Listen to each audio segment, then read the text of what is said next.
Hello friends, ഒരു പുതിയ വീട്ടിലേക്ക് എല്ലാവർക്കും സ്വാഗതം. എല്ലാവരും സുഖമായിട്ടിരിക്കുന്നു വിചാരിക്കുന്നു. അപ്പോൾ ഇന്നത്തെ വീട്ടിൽ ഞാൻ കാണിക്കാൻ പോകുന്നത് ഒരു മാക്കറോണി പാസ്തയുടെ റെസിപ്പിയാണ്. അപ്പോൾ ഇത് നമ്മൾ മാക്ക് ആൻഡ് ചീസ് എന്നും പറയും. അപ്പോൾ വളരെ ടേസ്റ്റി ആയിട്ടുള്ള ഒരു മാക്കറോണി പാസ്ത എങ്ങനെ പ്രിപ്പയർ ചെയ്യാമെന്നാണ് ഈ വീഡിയോയിൽ ഞങ്ങൾക്ക് കാണിച്ചു തരാൻ പോകുന്നത്. അപ്പോൾ ഈ ഒരു പാസ്ത തയ്യാറാക്കാണ്ട് ഞാൻ എടുത്തിരിക്കുന്നത് ഒരു 2 കപ്പ് അളവിൽ പാസ്തയാണ് ഞാൻ എടുത്തിരിക്കുന്നത്. അപ്പോൾ പാസ്ത ഞാൻ നന്നായിട്ട് വേവിച്ച് അതിൻ്റെ വെള്ളം എല്ലാം കളഞ്ഞ് മാറ്റി വെച്ചിട്ടുണ്ട്. അതിന് ശേഷം ഞാൻ ഒരു പാത്രത്തിലിട്ട് ഒരു പീസ് ബട്ടർ ഇട്ട് കൊടുക്കുന്നുണ്ട്. അപ്പോൾ ഈ ബട്ടർ ഇട്ടതിന് ശേഷം നമ്മൾ ഈ ബട്ടർ ഒന്ന് മെൽറ്റ് ചെയ്ത് വരുന്നവരെ ഒന്ന് വെയിറ്റ് ചെയ്യുക. അപ്പോൾ ഈ ബട്ടർ നന്നായിട്ട് മെൽറ്റ് ചെയ്ത് വന്നതിന് ശേഷം നമുക്കിതിലേക്ക് ഒരു 2 ടേബിൾ സ്പൂൺ അളവിൽ മൈദ ഇട്ട് കൊടുക്കാവുന്നതാണ്. ബട്ടർ നന്നായിട്ട് മെൽറ്റായി. അപ്പോൾ ഞാൻ ഇനി 2 ടേബിൾ സ്പൂൺ അളവിൽ മൈദ ഇട്ട് കൊടുക്കുന്നുണ്ട്. അപ്പോൾ ഈ മൈദ ഇട്ടതിന് ശേഷം നന്നായിട്ടൊന്ന് ഇളക്കി കൊടുക്കുക.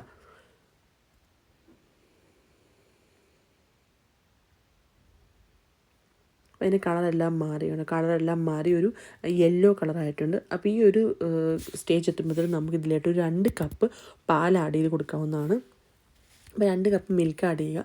അതിനുശേഷം നമ്മൾ വീണ്ടും നന്നായിട്ട് ഇളക്കി കൊടുക്കുക. അപ്പോൾ ഇതൊരു വാട്ടറി ടെക്സ്ചറാണ്. അപ്പോൾ ഇത് മാറി ഇതൊരു ക്രീമി ടെക്സ്ചർ ആവണം. ഒരു തിക്ക് ടെക്സ്ചറായിട്ട് വരണം. അപ്പോൾ തിക്ക് ആവുന്ന വരെ ഈ ഒരു മിക്സ്ചർ ഒരു തിക്ക് ടെക്സ്ചർ ആവുന്ന വരെ നന്നായിട്ട് ഇത് ഇളക്കി കൊടുത്തുകൊണ്ടിരിക്കുക. ഇതിപ്പോൾ നല്ല തിക്കായിട്ടുണ്ട്. അപ്പോൾ ഇത് ഇത്രയും തിക്കായി കഴിയുമ്പോൾ നമ്മളിട്ട് ചെഡാർ ചീസാണ് ആഡ് ചെയ്യാൻ പോകുന്നത്. അപ്പോൾ 2 കപ്പ് ചെഡാർ ചീസ് ഇതിലിട്ട് ആഡ് ചെയ്യുക. ഗ്രേറ്റർ ചീസാണ് ആഡ് ചെയ്യുന്നത്. അത് നന്നായിട്ട് വീണ്ടും നല്ലപോലെ ഒന്ന് ഇളക്കി കൊടുക്കുക.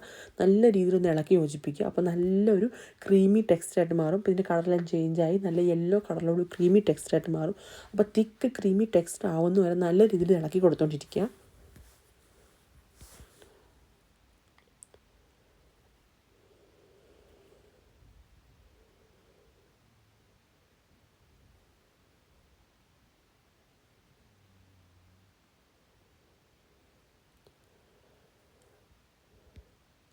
ഇപ്പോൾ ആദ്യമുള്ളതിനേക്കാളും കുറച്ചും കൂടെ തിക്കായിട്ടുണ്ട്. കുറച്ചും കൂടെ ഒരു ക്രീമി ടെക്സ്റ്റ് ആയിട്ടുണ്ട്.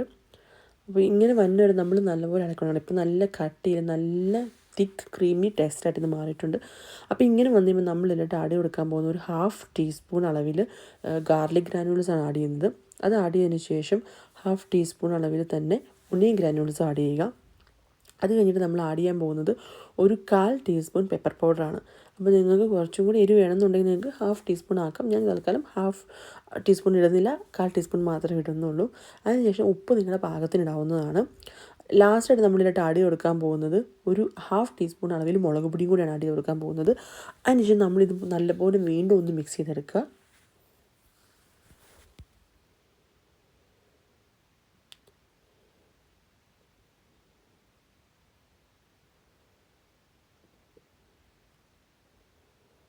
ഇപ്പോൾ നല്ലപോലെ മിക്സ് ചെയ്ത് നല്ലൊരു ടെക്സ്ചർ ആയിട്ടുണ്ട്. അപ്പോൾ നമ്മൾക്ക് ഇതിലേക്ക് ആദ്യം നമ്മൾ വേവിച്ച് വെച്ച പാസ്തയിലിട്ട് നന്നായിട്ട് ഇളക്കിയെടുക്കാവുന്നതാണ്. അപ്പോൾ ഇത്രയേ ഉള്ളൂ ഈ ഒരു പാസ്ത റെസിപ്പി എന്ന് പറഞ്ഞാൽ വളരെ സിമ്പിളായിട്ട് നിങ്ങൾക്ക് ഉണ്ടാക്കാവുന്നതാണ്. നല്ല ടേസ്റ്റുമാണ്. പിള്ളേർക്കൊക്കെ ഇഷ്ടപ്പെടുന്ന നല്ലൊരു ടേസ്റ്റുമാണ്. നിങ്ങൾ ഒരു തവണയെങ്കിലും ഇത് ഉണ്ടാക്കി ട്രൈ ചെയ്ത് നോക്കുക. നിങ്ങൾക്ക് എന്തായാലും ഇഷ്ടപ്പെടും. അത്രയ്ക്കും ടേസ്റ്റിയാണിത്. അപ്പോൾ നിങ്ങൾക്ക് ഈ വീഡിയോ ഇഷ്ടമായെങ്കിൽ വീഡിയോ ലൈക്ക് ചെയ്യാനും കമൻറ്റ് ചെയ്യാനും ഷെയർ ചെയ്യാനും മറക്കരുത്. അതുപോലെ തന്നെ ചാനൽ സബ്സ്ക്രൈബ് ചെയ്യാത്തവർ ചാനലൊന്ന് സബ്സ്ക്രൈബും കൂടെ ചെയ്യുക. അപ്പോൾ എന്തായാലും ഈ ഒരു പാസ് നിങ്ങൾ ഉണ്ടാക്കി നോക്കിയിട്ട് നിങ്ങളുടെ കമൻസായിട്ട് രേഖപ്പെടുത്തുക. അപ്പോൾ വേറൊരു വീഡിയോ ആയിട്ട് വീണ്ടും കാണാം. അതുവരെ ബായ്.